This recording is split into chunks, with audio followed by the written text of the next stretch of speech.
Harry Potter ဟာ Dursley မိသားစုနဲ့အတူနောက်ထပ်မပျော်ရွှင်စရာနွေရာသီတစ်ခုကိုဖျက်ဆီးနေခဲ့တဲ့တနေ့မှာ Marge က Harry ရဲ့မိဘတွေကိုစော်ကားပြောဆိုလိုက်တဲ့အခါ Harry ကဒေါသထွက်ပြီးသူမကိုဖောင်းကားသွားစီကလေထဲမှာပြန်တက်သွားစီခဲ့တယ်။ Dursley မိသားစုနဲ့နေထိုင်ရတာကိုစိတ်ကုန်နေတဲ့ Harry ဟာသူ့အိတ်တွေယူပြီးအိမ်ကနေထွက်ပြေးသွားတဲ့ Nightbus ကသူ့ကို Leaky Cauldron စီပို့ဆောင်ပေးခဲ့ပြီး Hogwarts ပြင်ပမှာမော်ပညာအသုံးပြုခဲ့တဲ့အတွက် Magic ဝန်ကြီး Cornelius Fudge ကခွင့်လွှတ်ပေးခဲ့တယ်။ Ron နဲ့ Hermione တို့နဲ့ပြန်လည်တွေ့ဆုံပြီးနောက် Harry ဟာ Sirius Black ဆိုတဲ့ Azkaban အကျဉ်းထောင်ကထွက်ပြေးလွတ်မြောက်လာတဲ့အန္တရာယ်ရှိအကျဉ်းသားအကြောင်းသိရတယ်။ Sirius ဟာ Harry ရဲ့မိဘတွေကိုတတ်ခဲ့တဲ့ Dark Wizard Voldemort ရဲ့အပေါင်းဖော်တဦးဖြစ်ပြီး Harry ကိုတတ်ဖို့ကြိုးစားနေတယ်လို့ယုံကြည်ကြတယ်။ Harry, Ron နဲ့ Hermione တို့ Hogwarts Express နဲ့ Hogwarts ကိုပြန်သွားနေစဉ် Dementor တွေရထားပေါ်တက်လာပြီး Sirius ကိုရှာဖွေကြတယ်။ Dementor တစ်ကောင်ကသူတို့ရဲ့အခန်းထဲဝင်လာတဲ့အခါ Harry မေးလဲသွားတယ်။ Defense Against the Dark Arts ဆရာတစ် Professor Lupin က Patronus Charm ကိုအသုံးပြုပြီး Dementor ကိုမောင်းထုတ်ပေးခဲ့တယ်။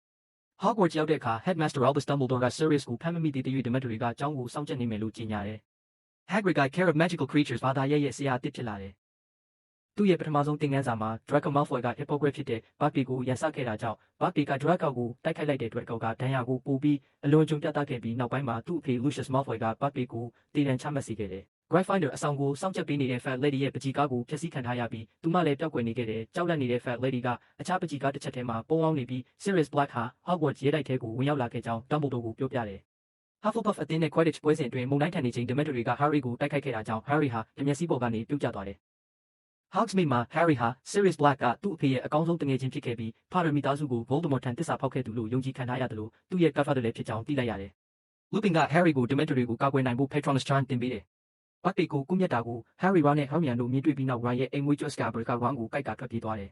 ။ Ron ကလိုက်ဖမ်းတဲ့အခါခွေးကြီးတစ်ကောင်ပေါ်လာပြီး Ron နဲ့ Scabbers ကို Weeping Willow ရဲ့အောက်ခြေကတွင်းတစ်ခုထဲဆွဲခေါ်သွားတယ်။အဲ့ဒီလမ်းကြောင်းက Shrieking Shack စီကိုရောက်သွားပြီးနောက်ဆုံးမှာအဲ့ဒီခွေးကြီးဟာ Sirius Black ဖြစ်ကြောင်းသိလိုက်ရတယ်။ Sirius ဟာ Animagus ဖြစ်ပြီးခွေးအဖြစ်ပြောင်းလဲနိုင်သူဖြစ်တယ်။ Lupin ရောက်လာပြီး Sirius ကိုမိတ်ဆွေဟောင်းတစ်ယောက်လိုဖက်လဲတကင်းကြိုဆိုတယ်။သူဟာ Werewolf တစ်ယောက်ဖြစ်ကြောင်းဝန်ခံပြီး Sirius ဟာအပြစ်မရှိကြောင်းရှင်းပြတယ်။တကယ်တော့ Sirius ဟာ Potter မိသားစုကို Voldemort ထံသစ္စာဖောက်ခဲ့သူမဟုတ်ဘဲ Muggle 12ယောက်နဲ့သူတို့ရဲ့မိတ်ဆွေ Peter Pettigrew ကိုတတ်ခဲ့တယ်ဆိုတဲ့စွပ်စွဲချက်တွေလည်းမှားယွင်းနေခဲ့တယ်။နောက်ပိုင်းမှာ Scabbers ဟာတကယ်တော့ Peter Pettigrew ဖြစ်ကြောင်းပေါ်ထွက်လာတယ်။ Peter ဟာ Animagus တစ်ယောက်ဖြစ်ပြီး Sirius အပေါ်စွပ်စွဲထားတဲ့အပြစ်တွေကိုတကယ်ကျူးလွန်ခဲ့သူဖြစ်တယ်လို့ Potter မိသားစုကိုလည်းသစ္စာဖောက်ခဲ့သူဖြစ်တယ်။ Peter ကိုလူအသွင်ပြန်ပြောင်းစေပြီးနောက် Lupin နဲ့ Sirius တို့ကသူ့ကိုတတ်ဖို့ပြင်ဆင်ကြပေမဲ့ Harry ကသူ့ကိုမတတ်ဘဲ Dementor တွေထံအပ်နှံဖို့ဖြောင်းဖျနိုင်ခဲ့တယ်။သူတို့အားလုံးထွက်ခွာနေချိန်မှာလပြည့်ညတ်ရောက်လာပြီး Lupin ဟာ Werewolf အဖြစ်ပြောင်းလဲသွားတယ်။ Sirius ကလည်းလူကိုမြင်လိုက်ရတယ်။ Harry ကအဲ့ဒီလူဟာတေဆုံးသွားပြီဖြစ်တယ်သူ့ဖေဖြစ်တယ်လို့ထင်ခဲ့ပြီးနောက်သတိလစ်သွားတယ်။သတိပြန်ရလာတဲ့အခါ Sirius ကိုဖမ်းဆီးထားပြီး Dementor's Kiss အပြစ်ဒဏ်ချမှတ်ခံထားရကြောင်းသိလိုက်ရတယ်။ Dumbledore ရဲ့အကြံပေးချက်အရ Harry နဲ့ Hermione တို့ဟာ Hermione ရဲ့ Time Turner ကိုအသုံးပြုပြီးအချိန်နောက်ပြန်သွားခဲ့ကြတယ်။သူတို့နှစ်ယောက်ကအတိတ်ကသူတို့ကိုယ်သူတို့မြင်တွေ့ရင်ညအတွင်းဖြစ်ပျက်ခဲ့သမျှအဖြစ်အပျက်တွေကိုထပ်မံကြည့်ရှုခဲ့ကြတယ်။ထို့နောက် Buckbeak ကိုကွပ်မျက်ခံရခြင်းကနေကယ်တင်နိုင်ခဲ့ကြတယ်။